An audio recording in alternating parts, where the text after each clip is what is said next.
You probably imagine your favorite celebs living a life of total luxury. But how often have you considered what things were like before all the glitz and glamour? Talk about rags to riches. Coming up are some shocking stories of celebrities who used to be homeless.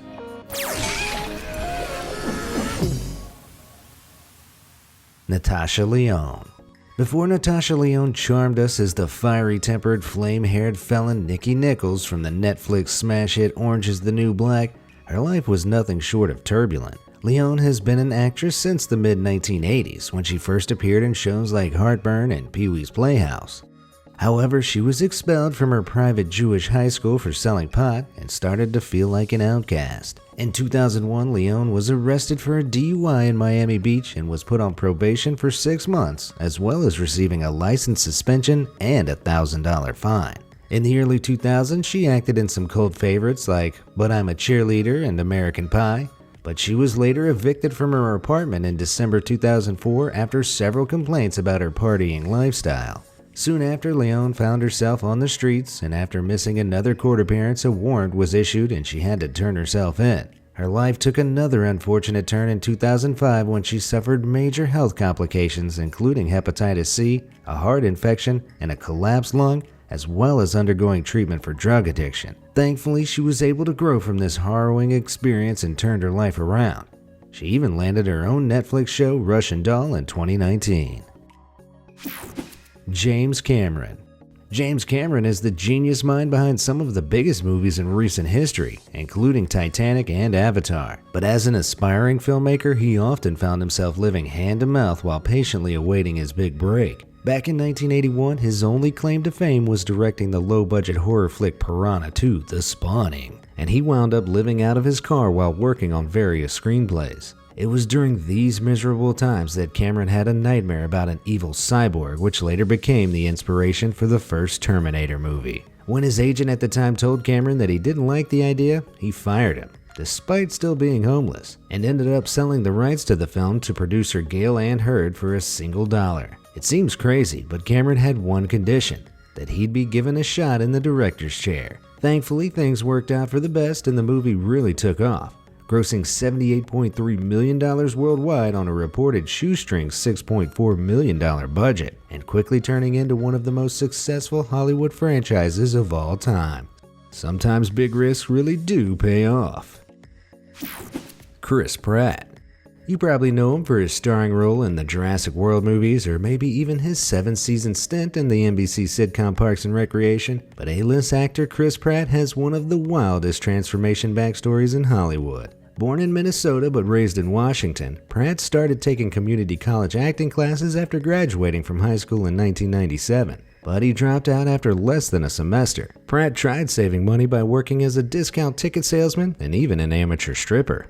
At one point, he pocketed $40 for stripping at a friend's grandma's birthday party. Get it, Granny? At 19, he moved to Maui, Hawaii after a friend offered to buy him a one-way ticket. While there, Pratt basically became homeless and lived out of a Scooby-Doo themed van while working a variety of minimum wage jobs. While serving at the Bubba Gump Shrimp Company restaurant one day, he ended up waiting on actress-director Rae Dawn Chong, who was casting for her directorial debut, Cursed Part 3. Chong was charmed by Pratt and cast him in the movie, which was so bad, it was never released.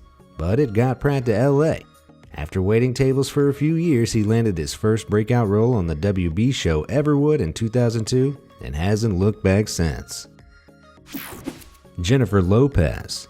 You'd probably never guess that a global pop sensation, actress, and dancer like J-Lo once found herself sleeping rough. But her story goes to show that she really is Jenny from the block. Young Jennifer was born and raised in the Bronx, where she aspired to be a professional dancer, but her family couldn't afford to support her dreams. Lopez initially followed her parents' wishes to educate her by enrolling in Baruch College, but she dropped out after just one semester. After butting heads with her mother over her career aspirations, Lopez made the difficult decision to leave home at 18. Success didn't come instantly though, and she spent countless nights sleeping on a sofa in a dance studio, later admitting that she was totally homeless. Luckily, J-Lo wasn't couch surfing for too long, and her big break finally came when she was booked as a fly girl dancer on the sketch comedy show In Living Color in 1991.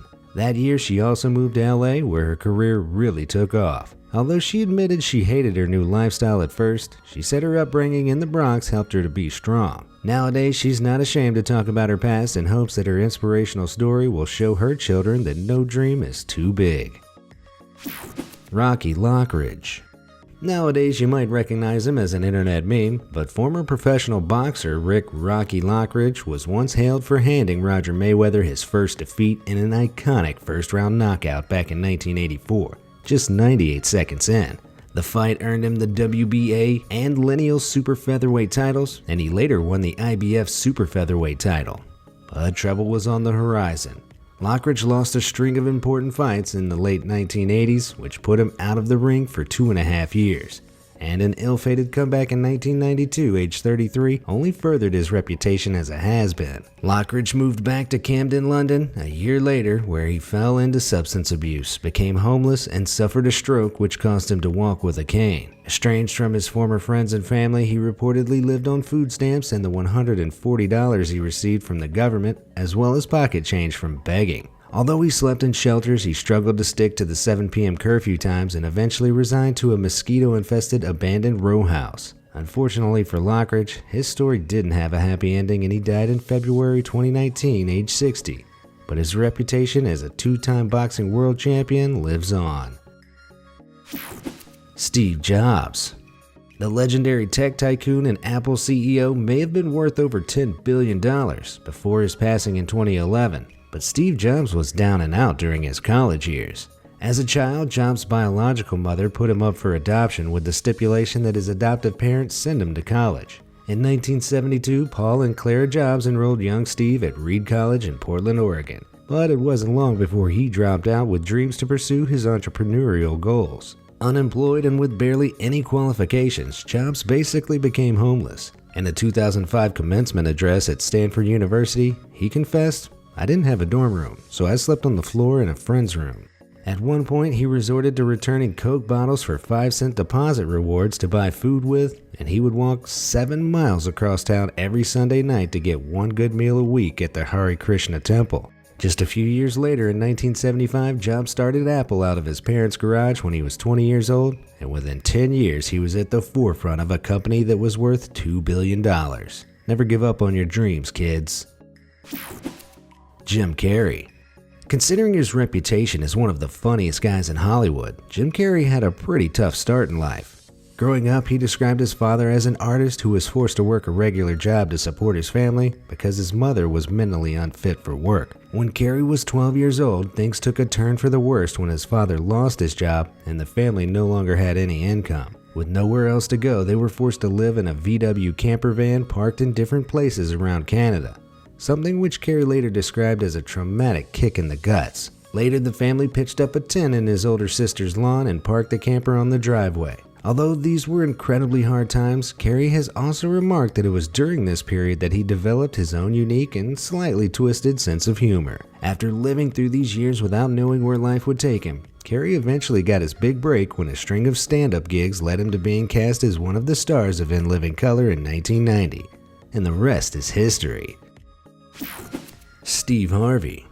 After graduating from West Virginia University, professional funny man Steve Harvey took on a whole host of jobs including postman, professional boxer, and even an insurance salesman. But all he really wanted to do was make people laugh. In the early 1980s, Harvey decided to make a go of things and started doing stand-up. At the same time, he met his first wife, Marcia, and the pair had 2 children together. Things were looking up, but he fell on hard times and ended up totally homeless before the end of the decade. When opening up about these tough times, Harvey confessed that he slept in his 1976 Ford Tempo, using an igloo cooler in the backseat as a refrigerator. During the 3 years he spent without a roof over his head, Harvey would wash himself in hotel bathrooms or gas stations and kept himself afloat by taking on a carpet cleaning contract while playing small gigs on the side, pocketing about $50 a week. In 1989, Harvey made it to the finals of the 2nd annual Johnny Walker National Comedy Search, and his big break was just around the corner. After a shot hosting Showtime at the Apollo in 1993, he finally landed his own sitcom on the WB network called The Steve Harvey Show. As of 2019, his estimated net worth was over $160 million, and his incredible work ethic is an effort to avoid ever landing in such a sticky situation again. Sylvester Stallone. Making it in Hollywood is no easy feat, and some stars have had to make major sacrifices to achieve their dreams. In the mid-1970s, Sylvester Stallone was still a far cry from the iconic movie star we know today. He and his pregnant wife had just moved to New York with their bull mastiff named Butkus, with little money and big aspirations. Times were hard at first, and Stallone struggled to make ends meet. He was running out of rent money and could barely provide for his wife and canine companion.